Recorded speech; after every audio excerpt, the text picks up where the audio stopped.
오늘도 예배 오신 여러분들을 주님의 이름으로 환영하고 축복합니다. 우리 옆에 분에게 인사 나눌까요? 주님이 우리의 왕이십니다. 주님이 우리의 왕이십니다. 주님이 우리의 왕이십니다.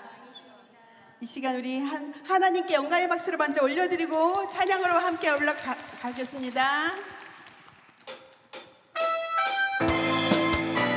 함께 박수 치면서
야베스의 기도로 함께 고백하며 나아갑시다.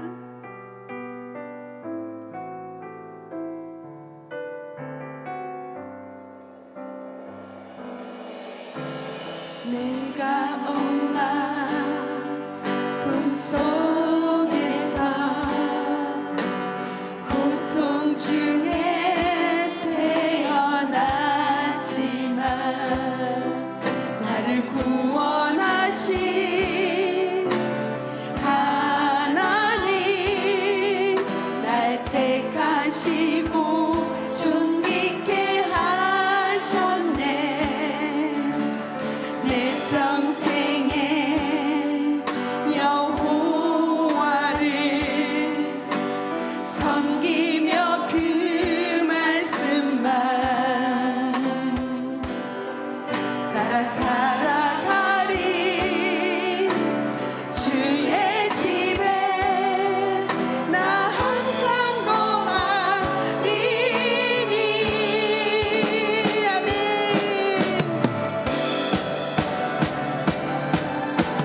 원컨대 주께서 나에게 복에 복을 더하사 나의 지경을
나의 지경을 넓히시고 주의 손으로 나를 도우사 나를 환난을 벗어나 근심이 없게 하옵소서.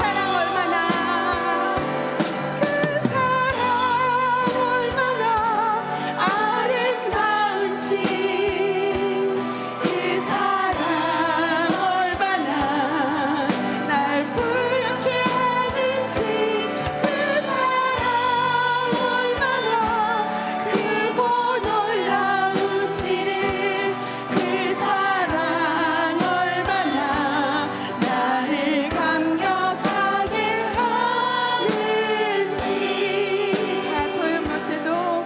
다 표현 못해도 나 표현하리라 나 고백 못해도 나 고백하리라 다 알 수 없어도 나 알아가리라 다 닮지 못해도 나 닮아가리라 다 표현 못해도 다 표현 못해도 나 표현하리라 다 고백 못해도 나 고백하리라 다 알 수 없어도 나 알아가리라 다 닮지 못해도 나 닮아가리라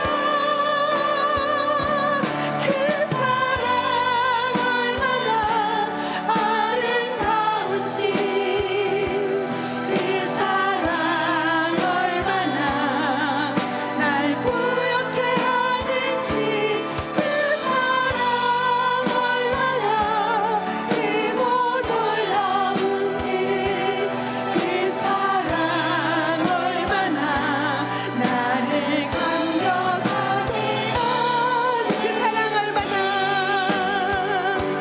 그 사랑 얼마나 아름다운지 그 사랑 얼마나 날 부럽게 하는지 그 사랑 얼마나 크고 놀라운지를 그 사랑 얼마나 나를 감격하게 그 사랑 얼마나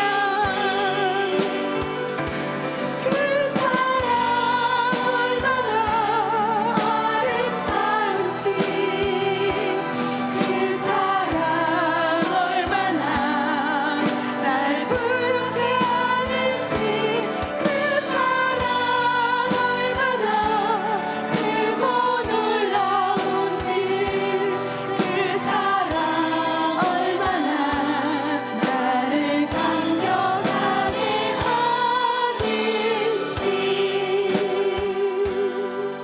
내가 주의 삼은 모든 것 내려놓고 내 주 대신 주 앞에 나가 내가 사랑했던 모든 것 내려놓고 주님만 사랑 우리의 마음의 고백을 담아서 다시 한번 내가 주의 삼은 모든 것 내려놓고 내 주 대신 주 앞에 나가 내가 사랑했던 모든 것 내려놓고 주님만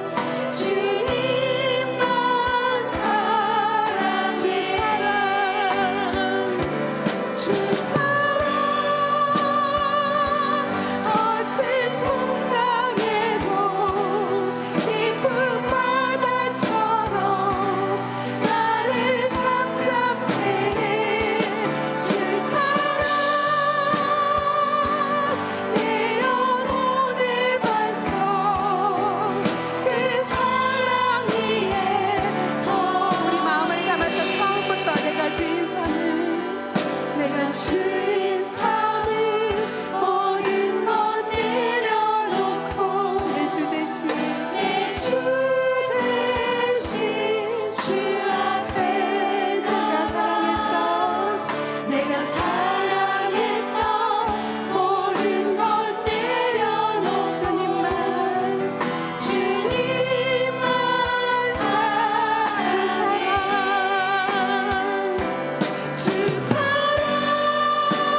하나님을 높여드립니다.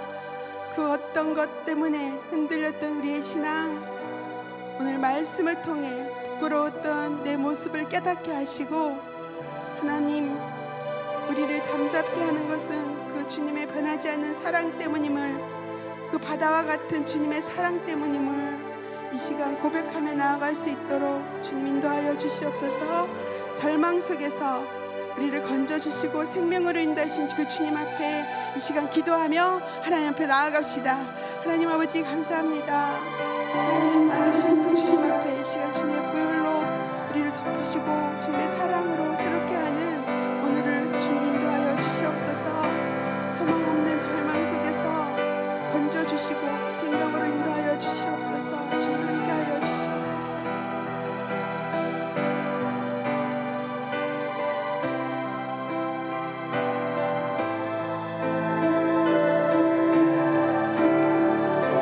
도와주시고 아버지 은혜 가운데 거하게 하여 주시옵소서. 함께 하여 주시고 주님께서 베풀어 주신 은혜 가운데 가는 저희들 되게 하여 주시옵소서. 이 모든 말씀 우리가 함께 하여 주실 줄 믿습니다. 함께 하여 주시옵소서.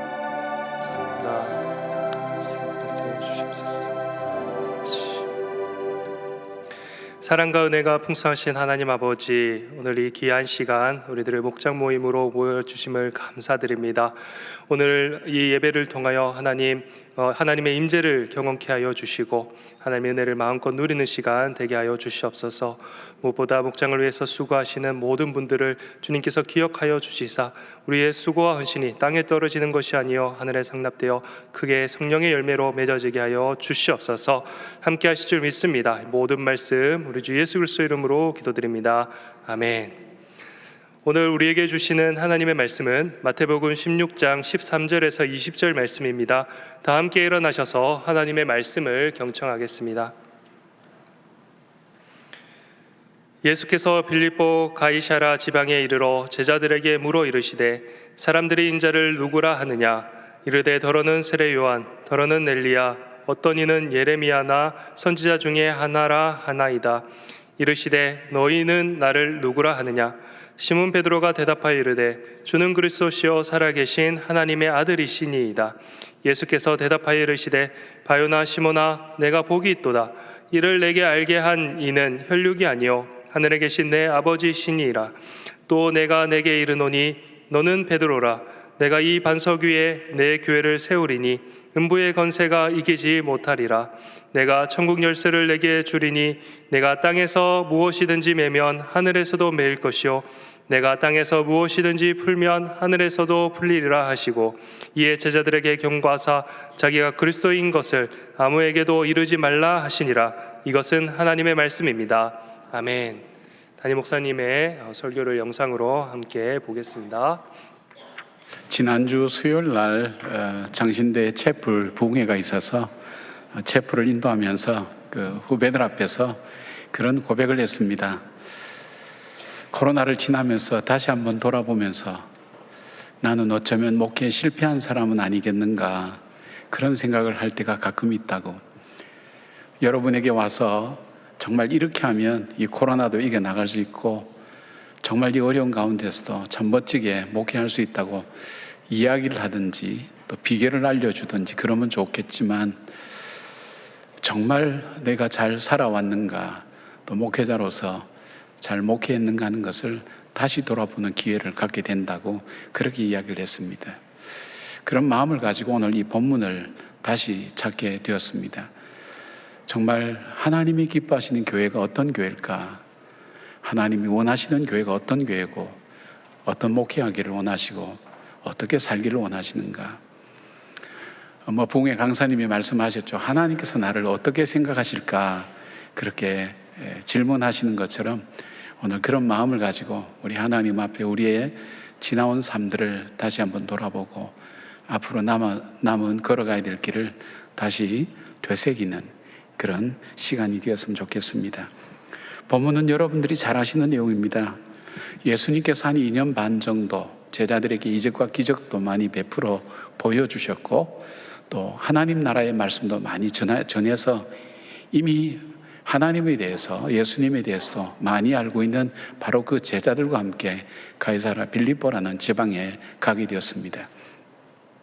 이 가이사라 빌립보 지방은 세속 도시로서 아주 대표적인 그런 도시였습니다.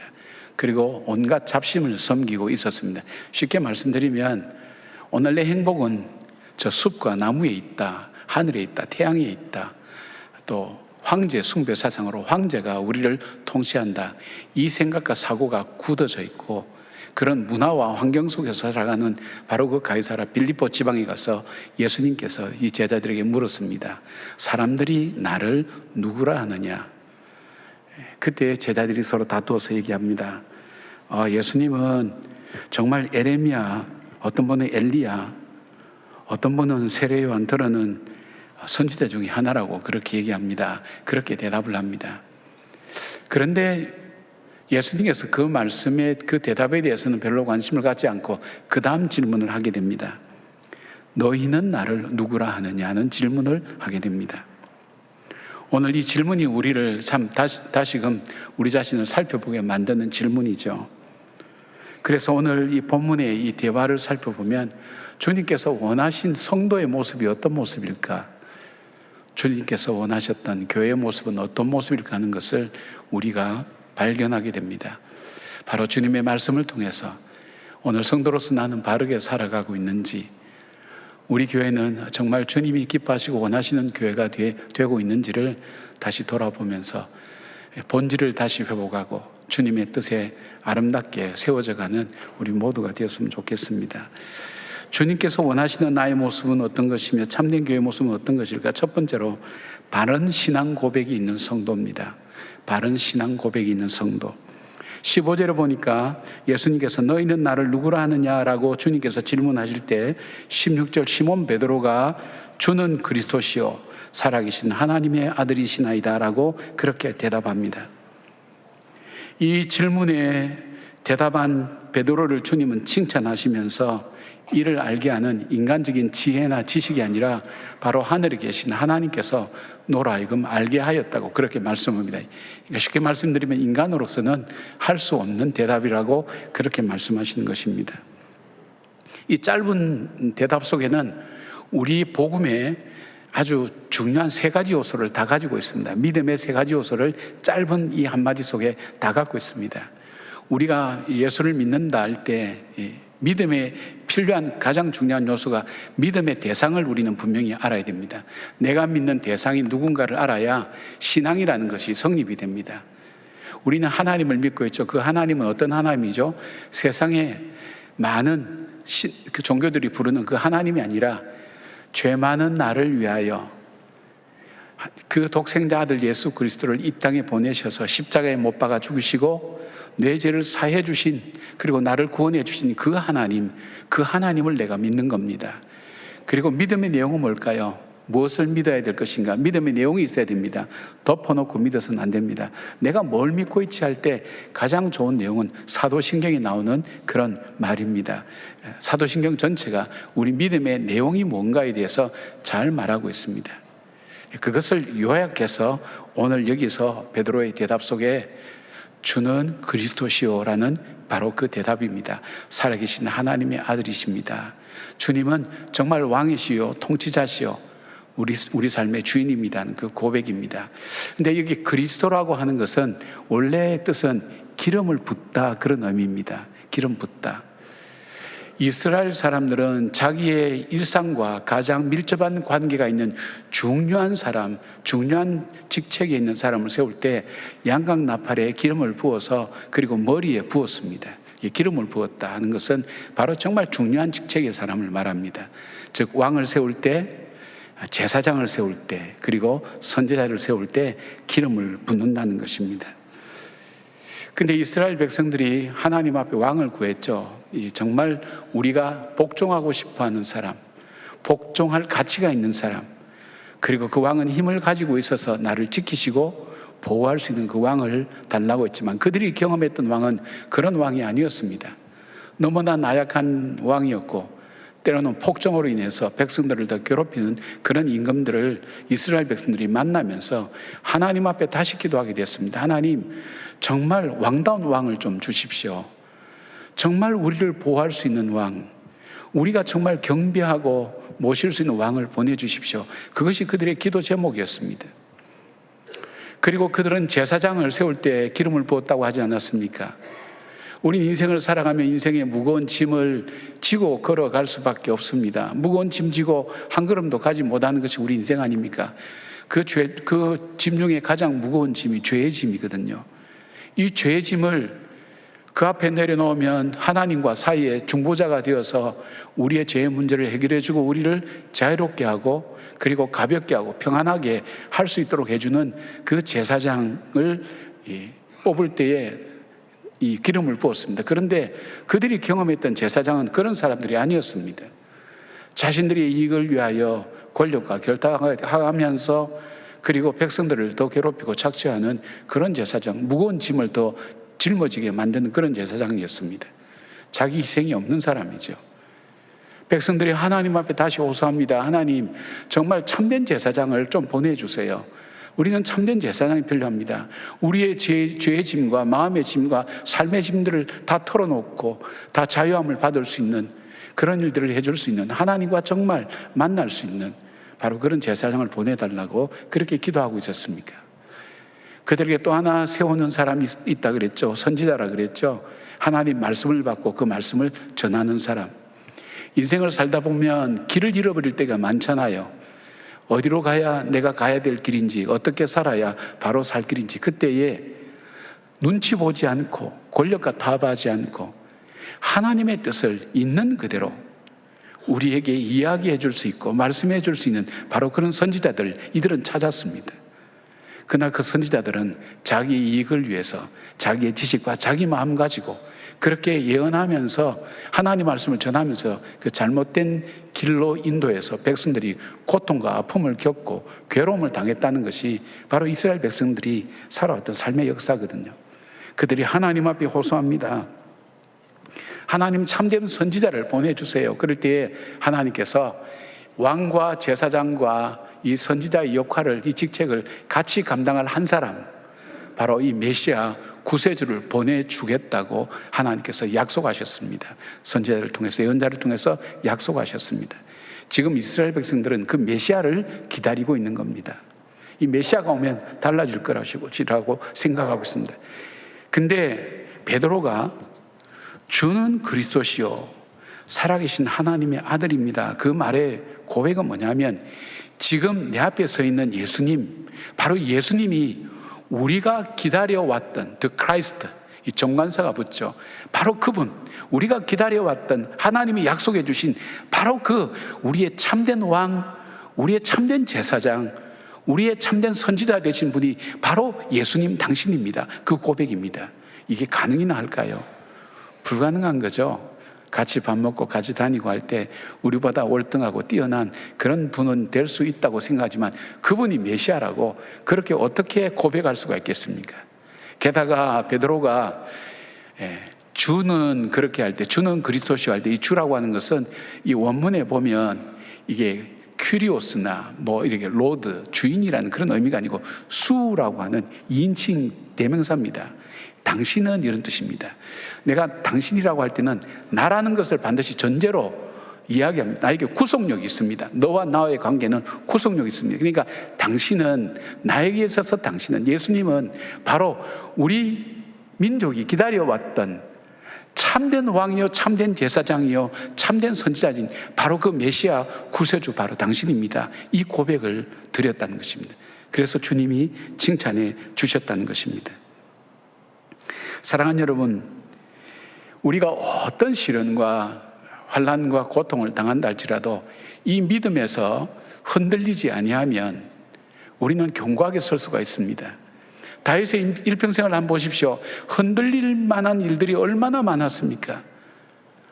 작은 일 하나도 죽을 수밖에 없는 심각한 어려운 문제 앞에 부딪혔을 때에도 다윗이 견고하게 서 있을 수 있은 것은 바로 그 하나님이 나의 반석이 되심을 믿었기 때문입니다. 사울은 알고 있었지만 믿지 않았습니다. 다윗은 그 하나님을 믿었습니다.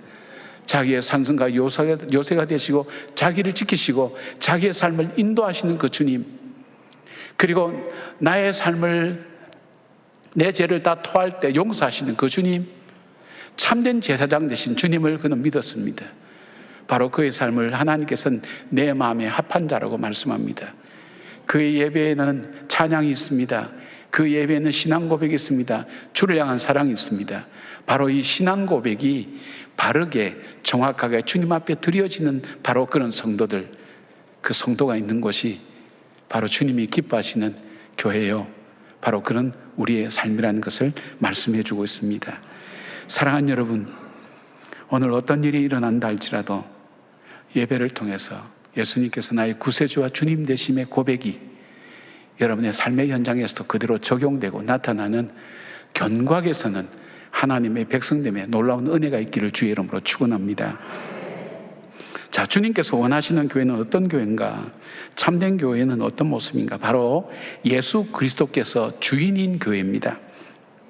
16절에 보니까 베드로가 주는 그리스도시요 살아계신 하나님의 아들이시나이다라는 고백 위에 주님께서 바요나 시몬아 내가 복이 있도다, 이를 내게 알게 하니는 혈육이 아니요 하늘에 계신 내 아버지시니라 라고 말씀하시고 18절에 또 내가 내게 이르노니 너는 베드로라, 내가 이 반석 위에 내 교회를 세우리니 음부의 권세가 이기지 못하리라. 여기에 이 반석이라는 해석을 가톨릭과 개신교는 다릅니다. 가톨릭은 이 반석을 이 베드로라는 것이 반석이 베드로라는 거 해석해서 교황이라고 그렇게 해석했습니다. 이게 교황 모설이죠. 그들은 교황의 말과 성경을 동일한 위치에 두고 얘기하고 있습니다. 그러나 개신교에서는 그거 아니죠. 종교개혁자들은 이것은 사람이 아니다, 바로 이 고백 위에 교회를 세운다 그랬다. 고백 위에 주는 그리스도시요 살아계신 하나님의 아들이라는 이 고백 위에 교회를 세운다. 누구의 교회? 내 교회를 세운다. 음부의 권세가 이기지 못하리라고 말씀했습니다. 바른 신앙 고백 위에 교회를 세우신다는 말씀입니다.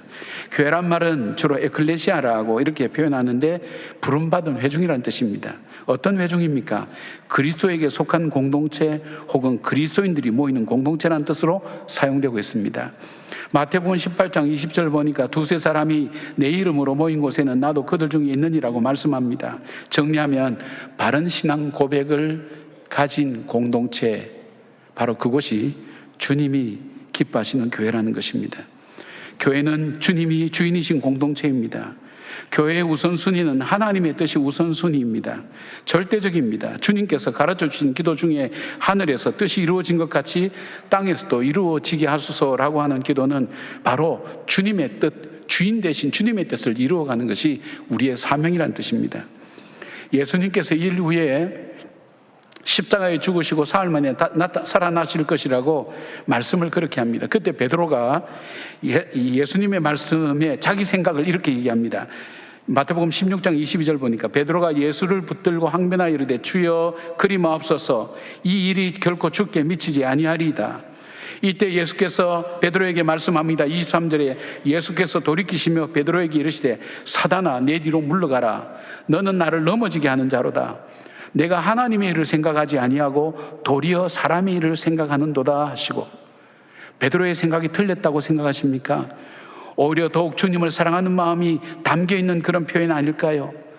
어쩌면 주님처럼 능력 있고 권세 있는 분들에게 이런 일은 일어날 수 없다는 확신에 찬 믿음의 그런 대화가 아닐까요? 그러나 주님께서는 베드로의 이런 마음을 향해서 사단아 내 뒤로 물러가라 그랬습니다. 왜냐하면 너는 하나님의 일을 생각지 아니하고 사람의 일을 생각한다는 것입니다. 하나님께서는 예수님께서 십자가에 달려 죽으시고 부활하시는 것이 사망 권세 깨뜨리시고 온 인류를 구원하시고 승리하는 것이었습니다. 내 뜻이 아무리 사랑이 가득한 이야기를 할지라도, 내 뜻이 아무리 합리적이고 이성적이며 이상적이라 할지라도 교회는 내 뜻을 이루는 곳이 아니라 하나님의 뜻을 이루는 곳입니다. 왜냐하면 주님이 주님의 교회이기 때문입니다. 교회의 주인이 주님이시기 때문입니다. 이사야 55장 8절 보니까 이는 내 생각이 너의 생각과 다르며 내 길은 너의 길과 다름이니라, 여호와의 말씀이니라. 우리의 생각보다는 하나님의 뜻이 완전하기 때문입니다. 하나님께서는 참된 길과 진리와 생명 되시기 때문입니다. 바로 주님께서는 음부의 권세를 이기시고 공동체가 되게 하시는 바로 그것이 교회이기 때문입니다. 사단은 세상을 파괴하고 믿는 자를 넘어뜨리고 사망 권세로 사람을 두렵게 만듭니다. 그러나 교회 공동체는 바로 빛의 공동체요, 생명의 공동체요, 소망의 공동체입니다. 음부의 권세를 무너뜨리고 승리케 하시는 주님이 주인이신 공동체인 것입니다. 여기에서 주인 되신 주님의 뜻이 드러나야 됩니다. 주님이 주인임을 믿고 고백하는 사람들이 가장 중요하게 여기는 자리가 바로 어떤 자리인가 하면 기도의 자리입니다. 왜냐하면 이 기도의 자리는 세상의 많은 자리 중에 내가 하나님의 뜻이 무엇인가를 여쭤보고 그 하나님과 교제하는 자리이기 때문입니다. 내가 무조건 열심히 하는 것이 중요한 것이 아니라 하나님의 뜻을 따라 행하는 그것을 주님이 기뻐하시고 주님이 원하시기 때문입니다. 세상의 생각이 아니라 인간의 생각이 아니라 하나님 뜻을 이루어가는 가장 중요한 것, 찾을 수 있는 것, 바로 그것이 기도의 자리인 것입니다. 어느 교회 당회에서 있었던 일이라고 합니다. 이 당회에는 배운 분도 많고 지식도 많이 가진 분도 있고 경험적으로도 풍부한 분이 있어서 참 당회원들이 참 훌륭한 분들이 많으셨다고 합니다. 그런데 한 가지 의견이 나오면 서로 자기 관점에서 좋다고 옳다고 주장하는 것 때문에 당회가 평안한 날이 없었다고 그렇게 이야기합니다. 그때 목사님이 제안을 하셨다고 합니다. 당회원들 못 불러놓고 당회원 여러분들, 장로님 여러분들, 하나님께서 우리를 정말 세우셨죠. 좀 더 아멘하죠. 뭐 때문에 세우셨을까요? 주님이 주인이신 교회에 우리를 통해서 하나님이 일하시라고 우리를 불러주지 않았습니까? 바로 그 일을 위해 우리가 의논하여 모여 있지 않습니까? 그러면 각자 생각하기에 다 옳은 생각이 있습니다. 우리의 생각이 그래서 토론이 격해지고 그게 싸움이 될 때도 있고 의견이 하나가 되지 않을 때도 있는데, 우리 그렇게 하지 말고 장로님 중에 한 분이 종을 갖고 계셔서 대화를 하다가 대화가 좀 격해지거나 이상한 방향으로 나가든지, 아니면 정말 중요한 문제인데 이걸 다루지 않고 그렇게 나가게 되면 장로님 중에 한 분이 종을 땅 치면 우리가 어떤 말을 할지라도 어떤 생각을 다 내려놓고 한 5분간만 하나님이 이 문제를 향한 주님의 뜻이 무엇입니까? 함께 기도하는 시간을 가집시다. 그렇게 제안을 했다고 그럽니다. 근데 놀라운 것은 그 일 이후로 바로 기도할 때 성령이 임재하시면서 교회가 평안해지고 함께 성령의 열매가 맺히는 교회가 되었다는 이야기입니다. 여러분, 우리 가정에서도 우리 교회에서도 남녀 성교회와 교회학교에서도 우리의 의견이 나누어질 때, 때로는 우리가 하는 일에 확신이 없어질 때에도 우리가 함께 집중적으로 기도하는 시간을 갖고 하나님의 뜻을 구해야 됩니다. 이 자세야말로 주님이 주인이신 교회를 삶을 통해 고백하는 모습인 것입니다. 내 교회를 세우시겠다는 주님의 말씀을 기억하면서 주님의 뜻을 구하며 기도의 자리에 앉기를 기뻐하며 즐거워하는 우리 모두가 되기를 소망합니다. 자, 주님께서 원하시는 교회의 세 번째는 무엇일까요? 영혼 구원의 사명을 가진 교회입니다. 19절 말씀입니다. 내가 천국 열쇠를 내게 주리라. 내가 땅에서 무엇이든지 매면 하늘에서도 매일 것이요 내가 땅에서 무엇이든지 풀면 하늘에서도 풀리리라 하시고, 주님께서는 우리에게 계명과 사명을 주셨습니다. 계명을 한마디로 요약하면 서로 사랑하라는 것입니다. 사명은 무엇입니까? 좀 더 자세히 살펴보면 마태복음 28장 19절에서 20절까지 말씀입니다. 그러므로 너희는 가서 모든 민족으로 제자를 삼아 아버지와 아들과 성령의 이름으로 세례를 베풀고 내가 너희에게 분반 모든 것을 가르쳐 지키게 하라. 그것이 주님의 사명입니다. 교회는 많은 사람이 모이는 곳이라고 해서 주님이 원하시는 교회가 아닙니다. 많은 예산과 화려한 건물이 있고 좋은 시설로 많은 일을 한다고 해서 주님이 원하시는 것이 아닙니다. 주님의 기준은 바로 천국 열쇠를 가진 우리가 이 세상 속에서 음부의 권세가 입을 벌리고 믿지 않는 자를 삼키기 전에 천국으로 인도하는 겁니다. 천국의 문을 여는 겁니다. 주님은 천국 열쇠를 가지고 이 복음을 전하는 사람들을 통해서 복음의 문이 닫힌 곳에 천국의 문을 여는 역사를 일으키셨습니다. 베드로는 수천 년 동안 닫혔던 이방인들에게 천국 열쇠를 통해서 복음의 문을 열었습니다. 고넬료의 집에 복음을 증거함으로 나타내었습니다. 사도 바울을 통해서 이방인들에게 복음이 증거되는 놀라운 역사를 나타냈습니다. 이 복음은 흘러 1885년 4월 5일 부활절 아침 아펜젤라와 언도들을 통해 어둡고 암담했던 이 조선 땅에 천국의 문이 열리기 시작했습니다. 우리는 이 말씀을, 주님의 이 사명을 받아서 세계 곳곳에 선교사를 파송하면서 천국 열쇠로 사용했습니다. 특히 발리 땅에 복음을 증가하기 위해서 현지에 세운 교회를 통해서 함께 동력하며 복음의 문이 닫히고 음부의 권세가 입을 벌리고 있는 땅에 이 천국 열쇠를 사용하고 있습니다. 뿐만 아닙니다. 이제는 선교지가 되어버린 어느새 한국 땅에 행복 모임을 통해서 천국의 문을 열어갑니다.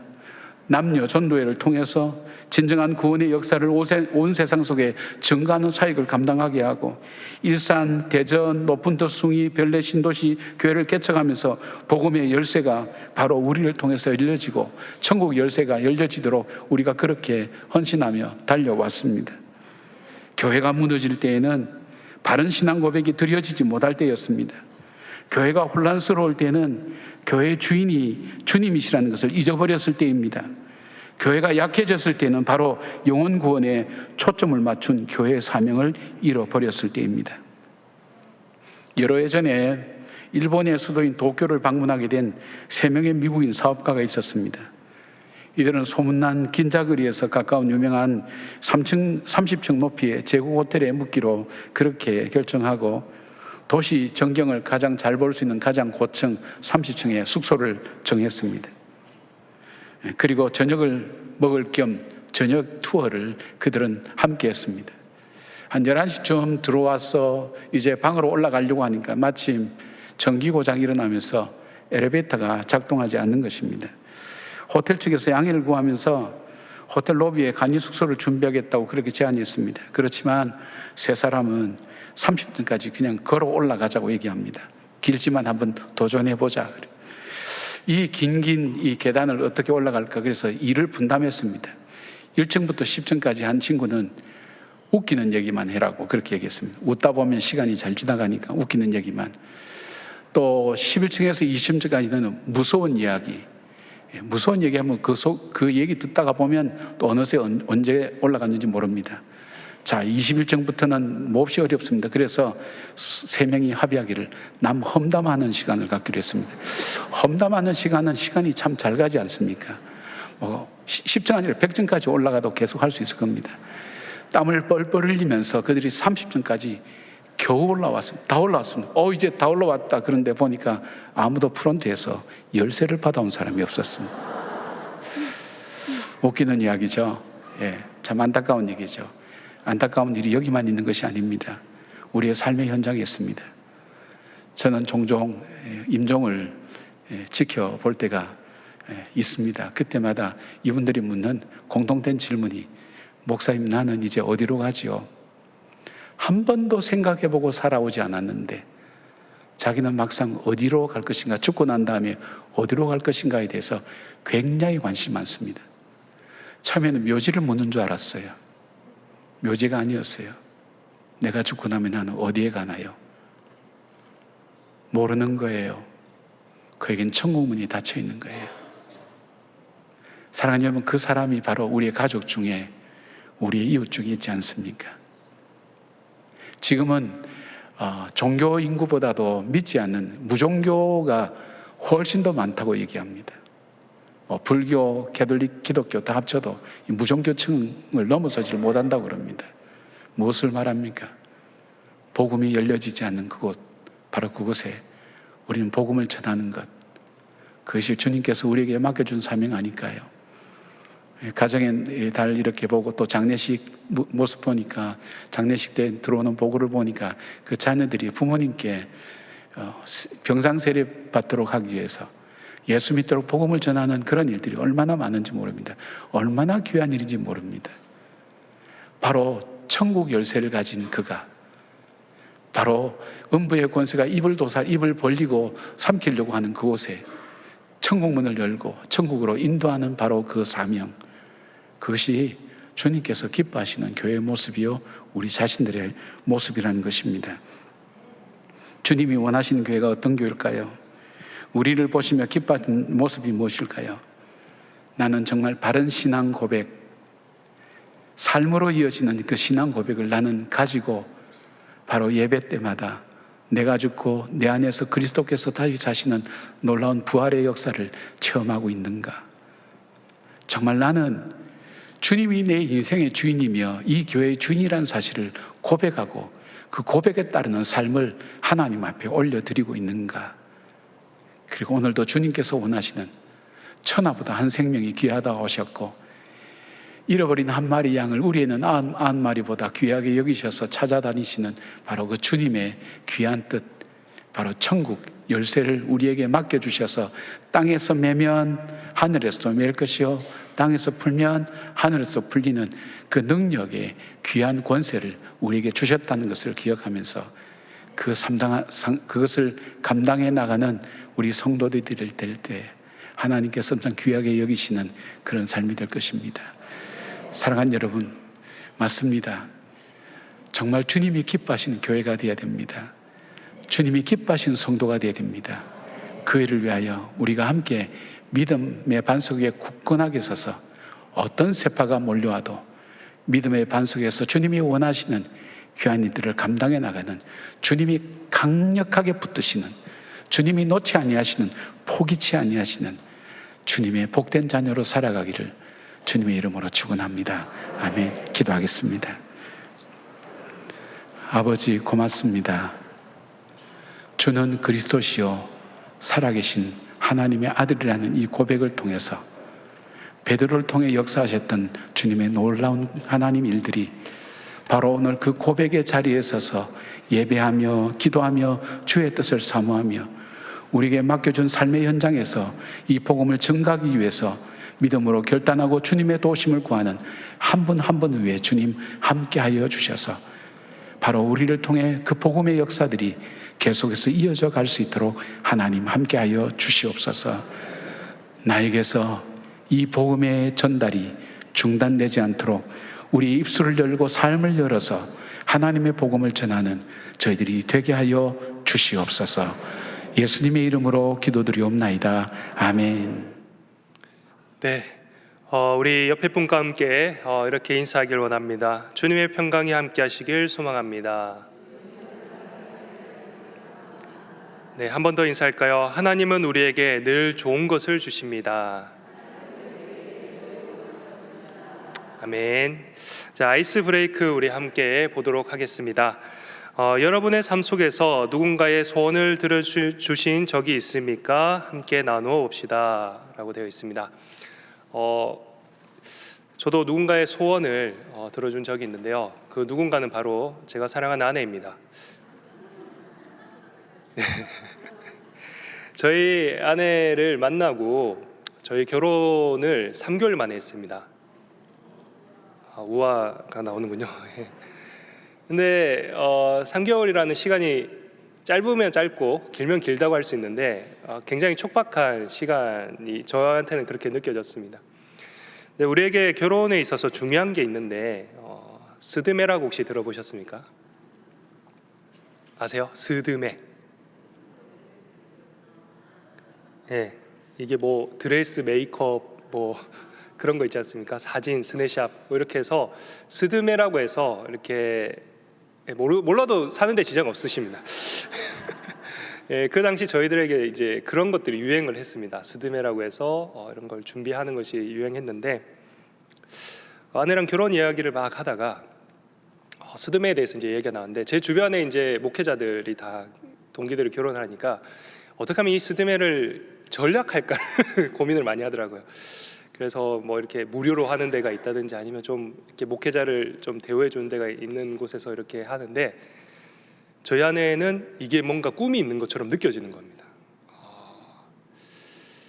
강남 어디에 누군가 얘기하는 이런 쪽을 이렇게 말을 하는데 이렇게 비용을 듣는 순간 마음이 철컥하더라고요. 저의 사례금에 정말 몇 달치를 모아야 할 수 있는 그 스드메였습니다. 그래서 마음에 살짝 고민이 됐습니다. 첫째는 비용이 굉장히 좀 이제 비용이 엄청나기 때문에 이걸 어떻게 할 수 있을까라는 그 고민과 함께 또 한편으로는 목회자는 나름 그래도 뭐라고 해야 될까, 청렴, 뭐 그렇게 비싸진 않은, 하여튼 뭐 나름 그런 이렇게 의식이 있었던 것 같습니다. 그래서 살짝 고민을 했다가 사랑하는 아내가 이것을 통해서 행복해 한다면 나의 일단 그 자존심 아닌 이 신념 따위는 이제 내려놓고 평생 한 번 있지 않습니까? 두 번 있지는 않지 않습니까? 일평생 한 번 있는 일인데 뭐 평생 그래도 아내한테 이거 하나 해줬다라고는 말해줄 수 있겠다라는 생각이 들어서 아내가 그 이야기를 딱 꺼내자마자 하고 싶은 대로 하시라고 그렇게 말했습니다. 지금 돌이켜 생각해 보면 얼마나 아내의 소원을 들어준 게 잘한 건지 모르겠습니다. 살다 보니까요, 그분께 알고 짓는 죄, 모르고 짓는 죄가 얼마나 많은지, 그거 안 해줬으면 제가 평생 얼마나 그래서 물론 제 생각과 제 마음, 제 환경이 그렇게 그렇게 소원을 들어줄 수 있는 여건은 아니었지만, 제가 사랑하는 사람이 일평생 한 번 있는 일인데 그거 못 들어주겠습니까? 그래서 감사하는 마음으로, 또 기쁜 마음으로 들어줬던 기억이 있습니다. 여러분 함께 목장 모임을 하시면서 누군가의 소원을 이렇게 들어준 적이 있는 것에 대해서 이렇게 한번 나누신다면 이제 이 딱딱했던 분위기가 좀 이렇게 재밌게 바뀔 것 같습니다. 자, 오늘 말씀은 담임 목사님께서 해주셨는데, 말씀의 제목이 주님이 원하시는 교회라고 되어 있습니다. 주님이 원하시는 교회.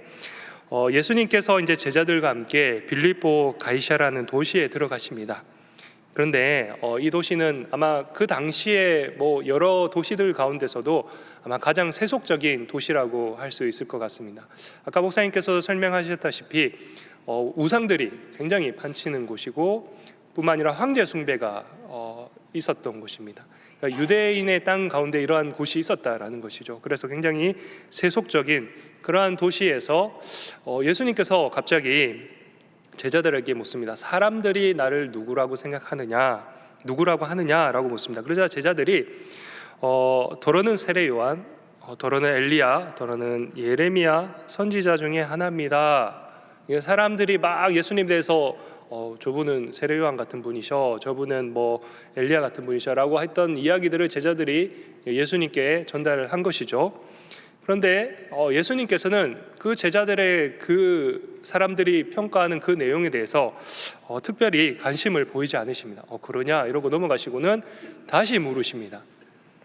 그렇다면 너희는 나를 누구라고 하느냐?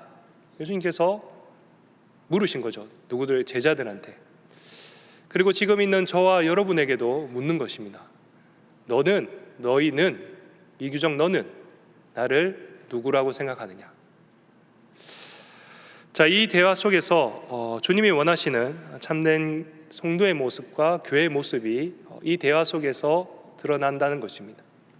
그렇다면 참된 성도의 모습은 어떠한가? 첫째로 바른 신앙 고백이 있는 성도입니다 라고 말씀 주십니다.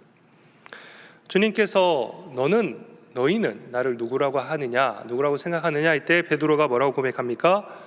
주는 그리스도시요 살아계신 하나님의 아들이시니이다.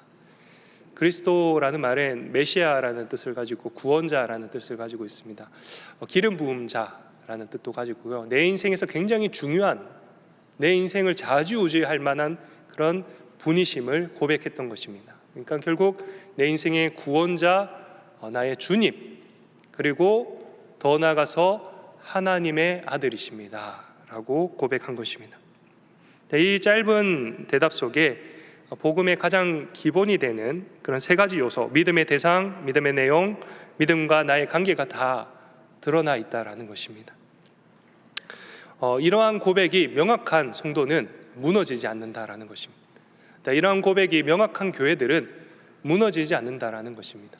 하나님이 또 예수님이 내 삶의 주인이시고 그분만이 나의 구원자이심을 명확하게 고백하는 성도와 교회들은 무너지지 않는다라는 것입니다.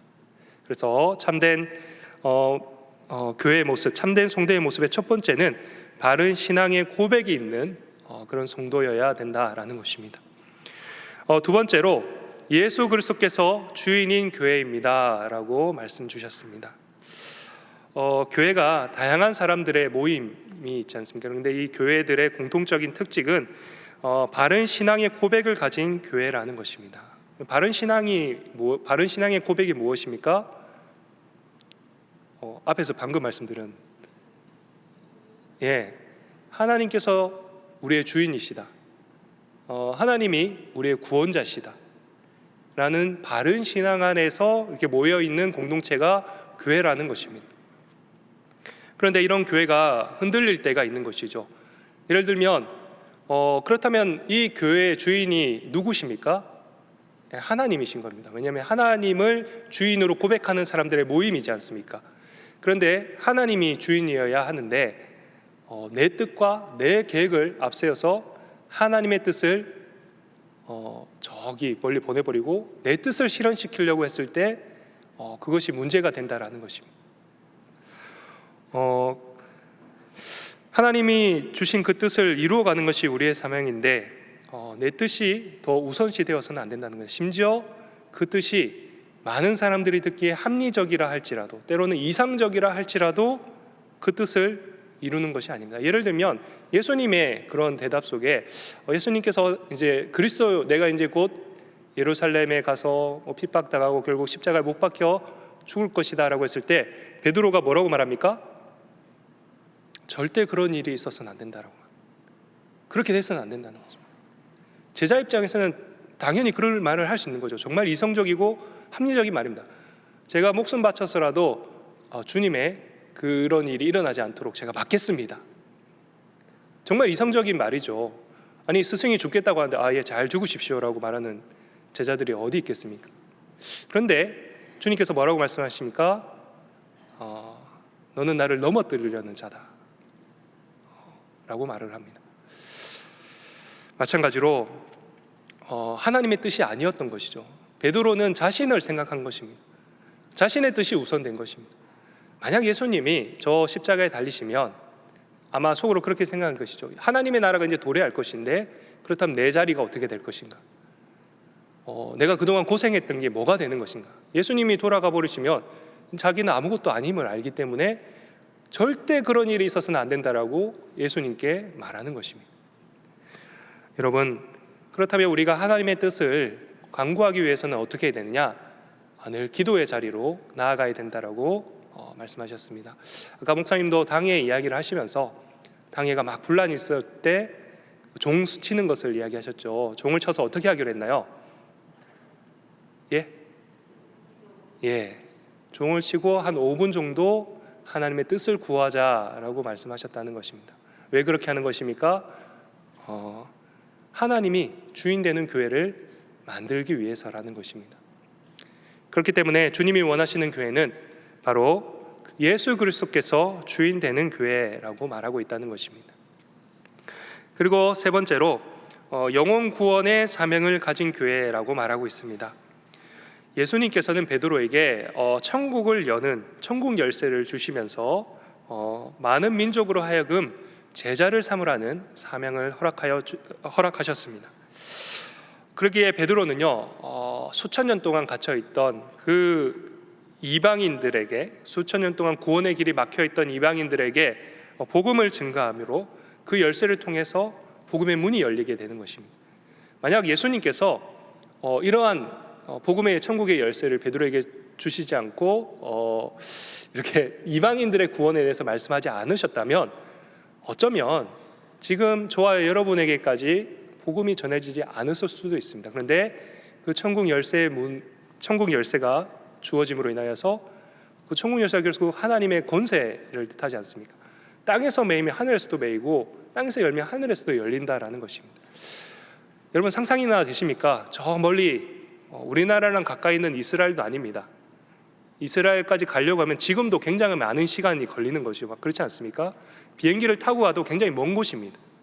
그곳에서 예수 그리스도의 복음이 우리나라에게까지 전해지기까지는 얼마나 어려움이 많았겠습니까? 한번 생각을 한번 해보십시오.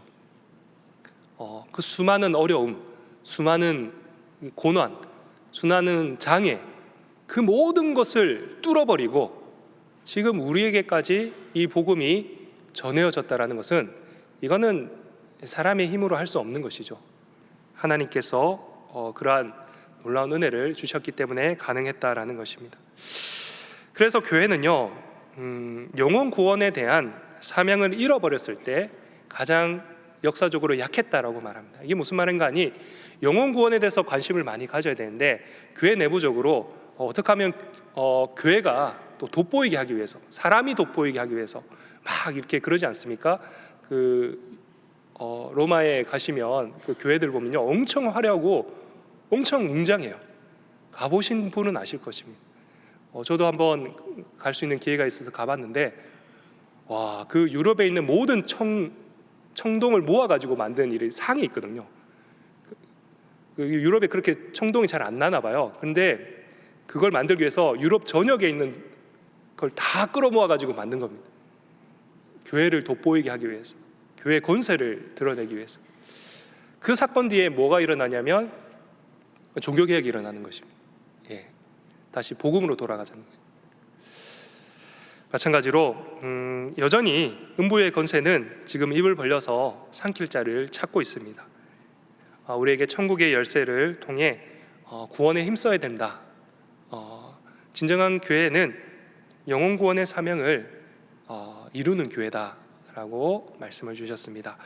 주님이 원하시는 바른 참된 성도와 교회의 모습 총 3가지로 말씀을 드렸는데요. 바른 고백이 있는 성도, 그 다음에 예수 그리스도를 주인으로 삼는 교회, 그 다음에 영혼 구원의 사명을 가진 교회입니다. 동안교회가 하나님 앞에 크게 쓰임 받기를 간절히 소망합니다. 말씀 나눔과 적용을 보도록 하겠습니다. 여러분은 복음에 대한 어떤 신앙 고백이 있으며 삶 속에서 어떻게 이어져 가십니까? 함께 나누어 봅시다 라고 되어 있습니다. 아까 말씀을 안 드렸는데 신앙 고백이 온전히 있는 분들은 삶 속에서 예배의 자리로 나아간다라고 되어 있습니다. 그러니까 정말 신앙이 온전한, 신앙 고백이 온전한 사람들은 결국 하나님을 찬양하는 자리, 하나님을 예배하는 자리로 나가게 되어 있습니다. 저 역시도 마찬가지인 것 같습니다. 여러분, 신앙의 고백이 뚜렷하게 드러나는 시기가 언제일 거라 생각이 드십니까? 인생의 위기가 찾아왔을 때 신앙의 고백이 확실해지죠. 이렇게 평안할 때는 왜 그런지 모르겠는데 평안할 때는 그렇게 생각을 안 하다가 인생의 위기가 찾아왔을 때 그렇게 되는 것 같습니다. 저도 굉장히 어려운 가정의 위기가 한 번 있었는데요. 이렇게 가정이 막 엮여가지고 막 복잡한 일이 일어났습니다. 그 일이 딱 일어났을 때 너무 머리가 아프는 거예요. 막 여기저기 다 엮여 있고 또 이게 막 쉽사리 끝날지 않을 것 같은 그런 일인 것입니다.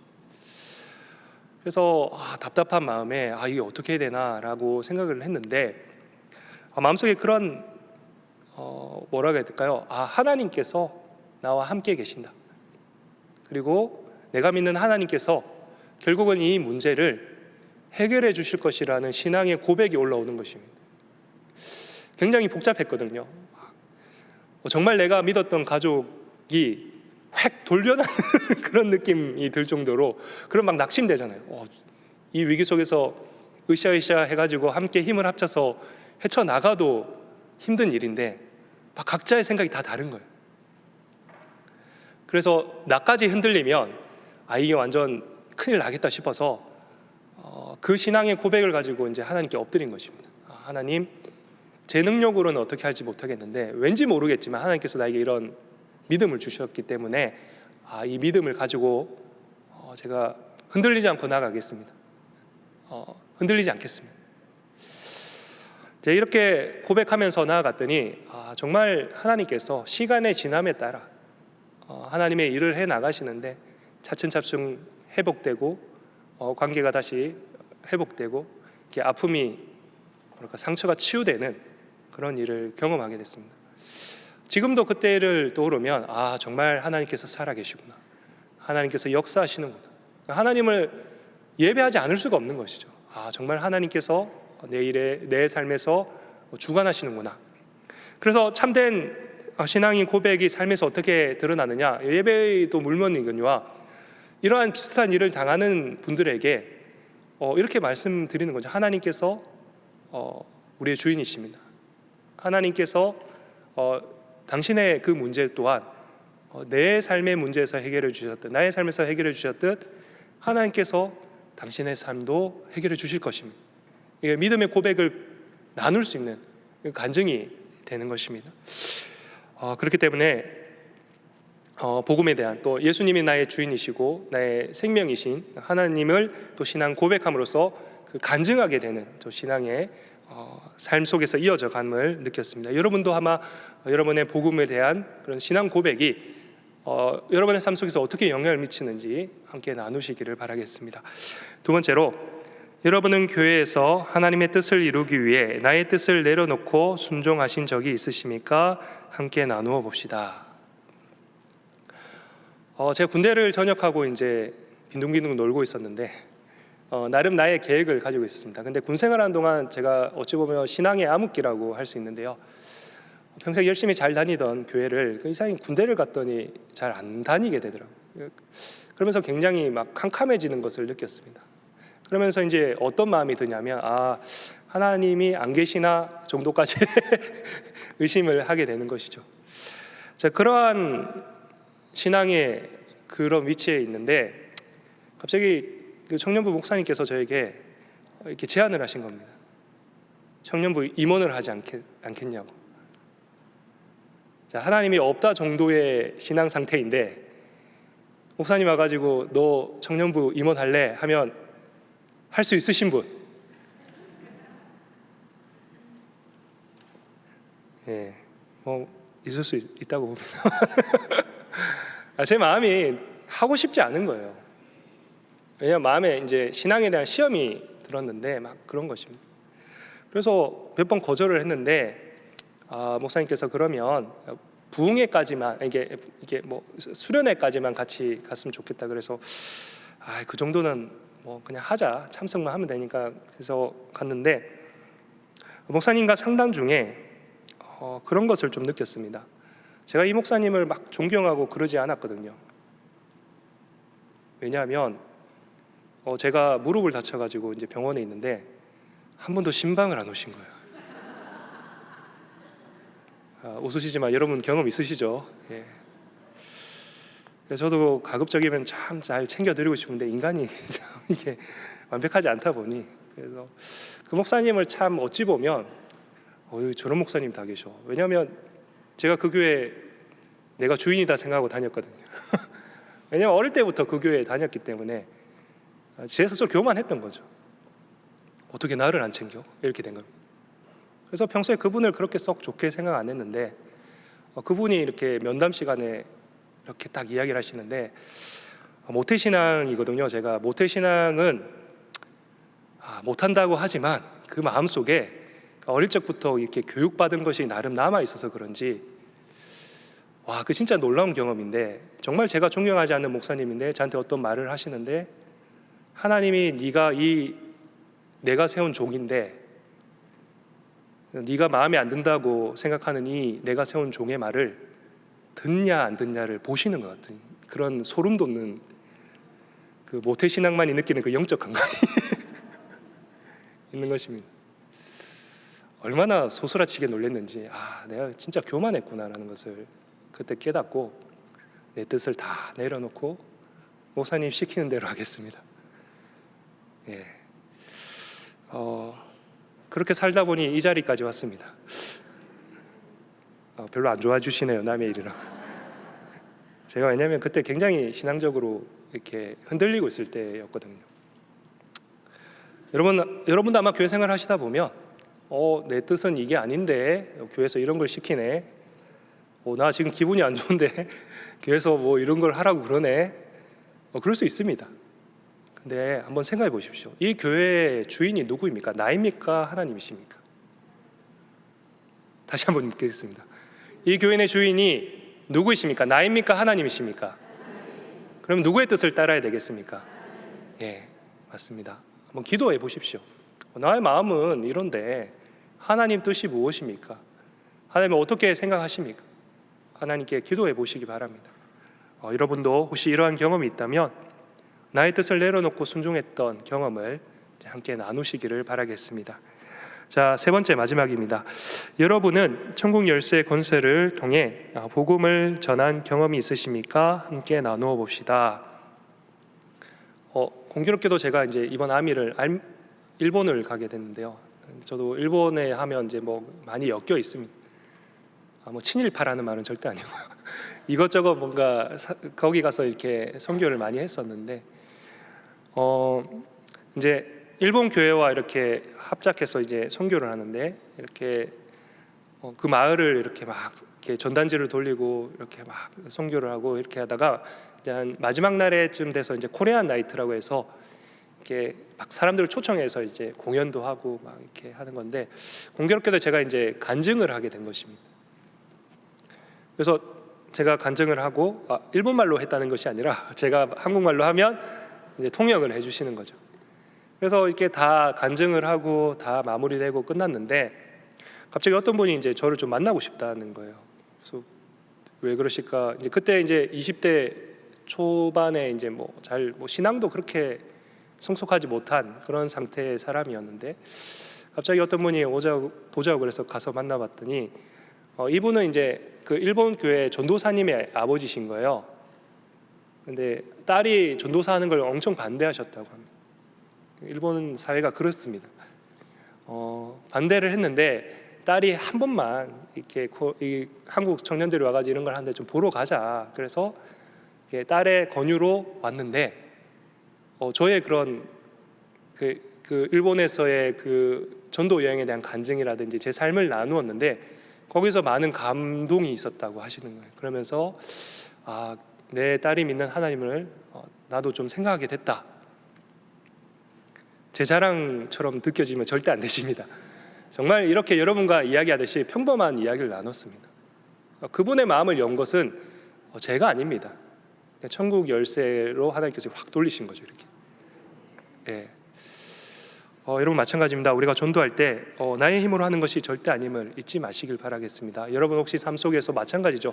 여러분을 누가 전도해서 여기 오신 것이고 여러분 또한 누군가를 전도해서 이 자리로 오게 한 경험이 있으실 것입니다.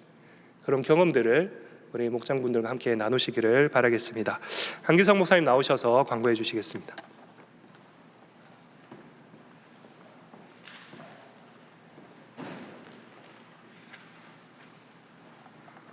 네, 우리 좌우에 계신 분과 인사하겠습니다.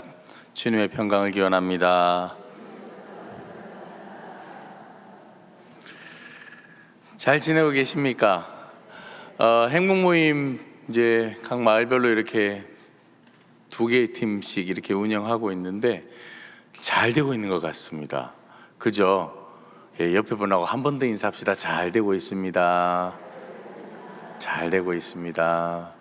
예, 제가 두날개에 가보니까 인사를 이렇게 하더라고요. 저 입구에 서서 안내하시는 분이. 우리가 보통 들어오면은 뭐 안녕하세요, 반갑습니다, 어서 오세요 인사하잖아요. 그분들은 잘 되고 있습니다 이렇게 인사하더라고요.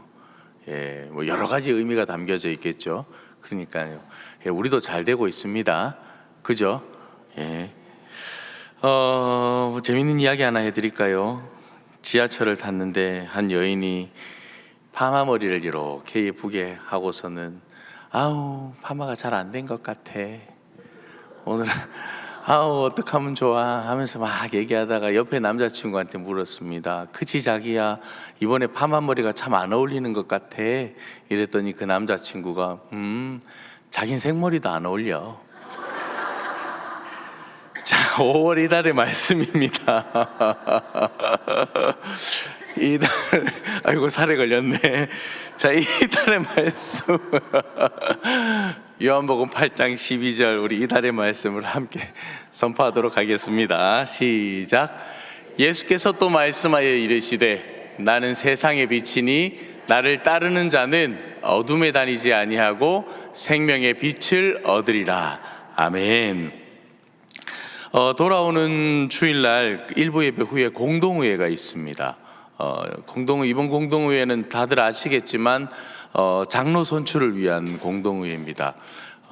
지난 주간에 각 마을별로 또 목사님들, 장로님들, 또 우리 권사님들, 또 안수집사님들 모여서 후보자 추천을 다 받았는데 이제 그분들 놓고 함께 이제 장로 선출을 저희가 해야 됩니다. 그래서 장로 선출권을 놓고 공동의회를 이번 주일 일부 예배 후에 진행한다라는 거 기도해 주시고, 여러분 장로 선출을 놓고 꼭 기도해 주시기 바랍니다. 앞으로 동안교회를 또 함께 앞장서서 담임 목사님과 함께 이끌어 가실 분들을 우리가 선출을 하는 거니까요. 여러분 기도 많이 해 주시기 바랍니다. 유아 세례 부모 교육이 돌아오는 토요일 날이 아니고 토요일 맞죠? 예, 돌아오는 토요일 날 있습니다. 비전 2실에서 오전 10시에 시작되니까 아마 오전 내로 끝날 겁니다. 오전 내로 끝나니까 기억하셨다가 유아 세례 교육 함께 그 유아 세례 받으실 분들 부모님 참여하면 좋을 것 같습니다. 기다리고 기다리던 큐티 특별 새벽 기도회가 다가오고 있습니다. 5월 29일부터 한 달간 진행됩니다. 6월 24일까지 주여 이제 나를 사용하소서라는 주제로 함께, 이번에는 다들 아시겠지만 한 달 동안 우리 전도사님들께서 메시지를 전해 주십니다. 어제 여기에서 리허설을 했습니다. 벌써 리허설을 2주 전부터 설교하기 2주 전부터 여기서 리허설을 하고, 굉장히 무섭습니다. 리허설 할 때 전부 설교 원고랑 종이를 다 들고 여기 앉아가지고 우리 모든 교육자가 앉아서 다 체크합니다. 그래서 우리 전사님들 여기 위에서 강대상에서 설교를 하고요. 그러면 뭐 토시 하나까지 다 체크합니다.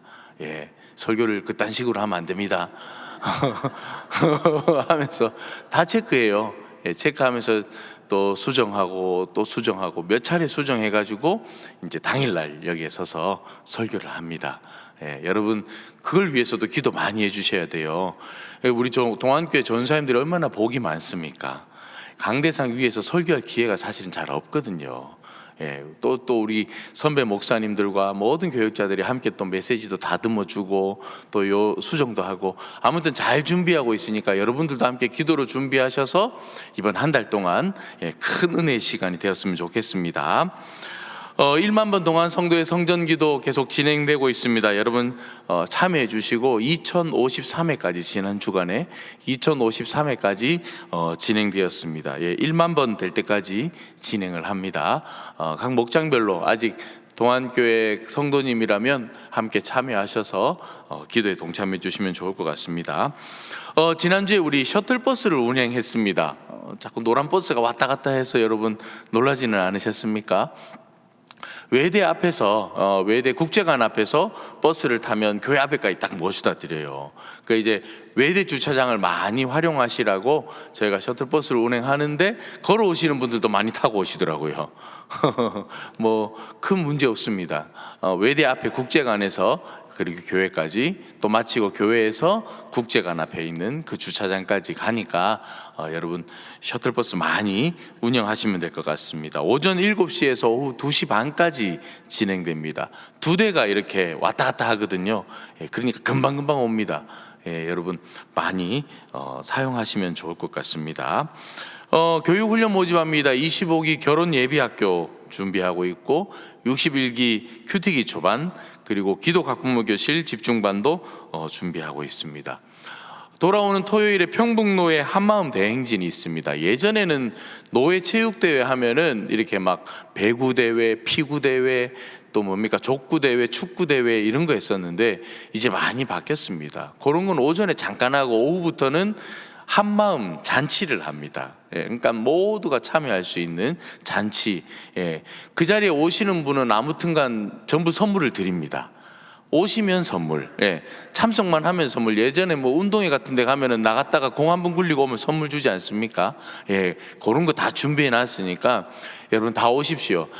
관광버스 한 대 준비했습니다. 그래서 차량이 없으신 분들, 가기가 좀 힘드신 분들은 특별히 또 연세가 있으신 분들은 오전 9시에 교회 앞에서 관광버스가 준비되어 있으니까 타고 오시고, 나머지 분들은 지하철로도 오시고 또 차량 운행이 가능하신 분들은 차를 타고도 오시고 많이 참여해 주시면 감사를 드리겠습니다. 간식도 드리고 점심도 드리고 또 뭘 드릴까요? 아무튼 뭐 많이 준답니다. 예, 우리 많이 참여하면 좋을 것 같습니다. 노회에 우리 교회가 이렇게 그 노회비로 이렇게 상여금이나 이런 것들 내는 게 우리 교회가 1등이거든요. 예, 그 1등인데 우리가 받아오는 건 별로 없어요. 이번에 아무튼 다 가가지고 막 다 받아옵시다. 예, 많이 체육대 또 우리 한마음 대행진에 함께 하시면 좋을 것 같습니다. 오늘 또 한영혼 전도대 모임 계속 진행됩니다. 12시 40분 소예배 2실에서 모임 진행된다라는 거 기억하시고요. 1, 2 권사의 원래회가 있습니다. 오늘 말고요. 다음 주에 5월 24일 수요일 날은 1권사회에서 비전 2실입니다. 제가 비전 2층이라고 했는데 비전 2실 3층에 있는 비전 2실이고 이권사회는 금요일 저녁 6시 30분에 비전 2실에 진행되고 있습니다. 제가 조금 전에 여기 앉아 있는데 전화를 받았어요. 장재훈 목사님 전화 받았거든요. 지금 퇴원한답니다. 기도 많이 해주셔서 감사합니다. 아직 뭐 MRI도 찍고 특별한 이상이 없다 그래요. 예, 얼마나 감사한 일인지 모르겠습니다. 아무튼 뭐 무사히 온전히 회복될 수 있도록 산마을 식구들, 예, 그래서 오늘은 자체적으로 하시란 얘기입니다. 예. 예, 여러분 기도 많이 해주셔서 잘 퇴원하셨습니다. 담임 목사님께서는 우리 장로님들하고 지난주 월요일에 발리에 가셨습니다. 제가 모셔다 드리고 장로님들하고 같이 티타임 하고 이제 비행기가 5시 50분 비행기인가요? 그런데 4시쯤 넘어가지고 이제 출국장으로 들어갔거든요. 그래서 제가 모셔다 드리는데 왜 저보고 같이 안 들어가냐고. 저도 이상하더라고요. 혼자 계속 앉아 있다가 이렇게 혼자 나왔는데 느낌이 묘하더라고요. 예. 아무튼 다들 건강하게 잘 가셨고 어제 저녁에 목사님하고 통화했습니다. 지금 이 시간에 헌당 예배 드리고 있습니다. 예. 지금 딱 요 시간이네. 예, 헌당 예배 무사히 잘 드리고 또 지금 거기에서 또 진행되고 있는 사역들 또 우리 당회원들이 함께 방문하면서 같이 기도하고 예, 그런 시간들 지금 진행하고 있으니까 여러분 위에서 기도해 주시면 감사를 드리겠습니다. 예, 각 마을별로 모임 갖겠습니다. 수고하셨습니다.